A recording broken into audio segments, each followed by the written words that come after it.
So when a person has passed away and you're going to bring clothing in, whether it's for cremation, especially for burial though, bring in what they were comfortable wearing.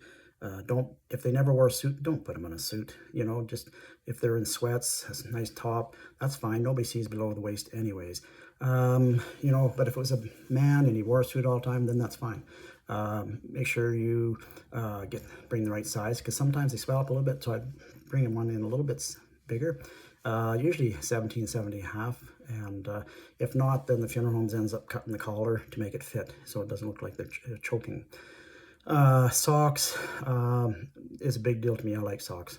Underwear, yes. T-shirt, that's up to you guys. Shoes, not necessary.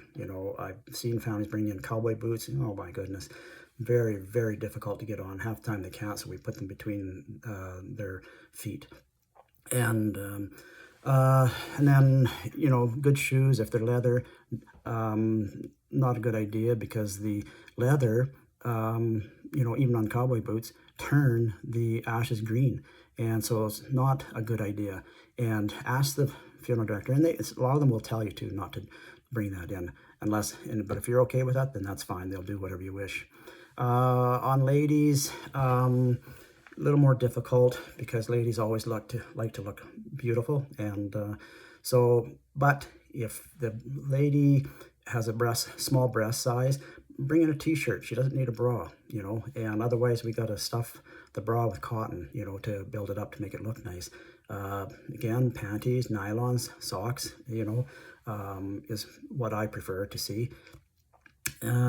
Zip up dresses are hard to do, but what else can we do? Pants, nice slack outfit is great. A photo for the hair, and on both male or female if you can. And if the lady has used her own lipstick and cosmetics, bring them in, and the funeral home can use those.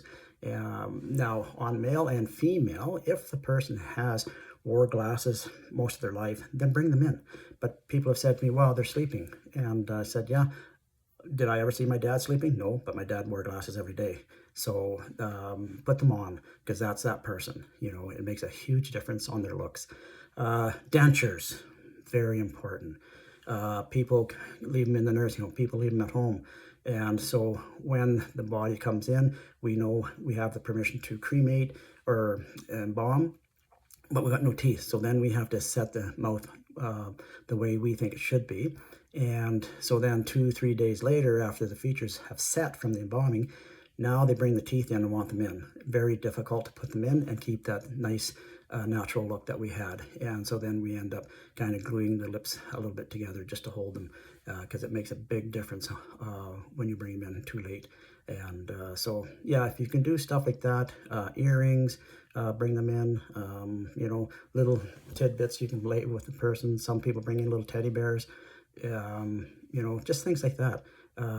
But bring it in at the time of arrangements if you can. If not, come back in a couple of days. But check out what the person wanted, or what you think they should bring. But just make them feel comfortable, okay? Give me a like, and please subscribe. That's the only way I can keep going on this channel, to try and give information out to people that don't want to ask questions at the funeral home. All right, give me a like and subscribe. Bye-bye.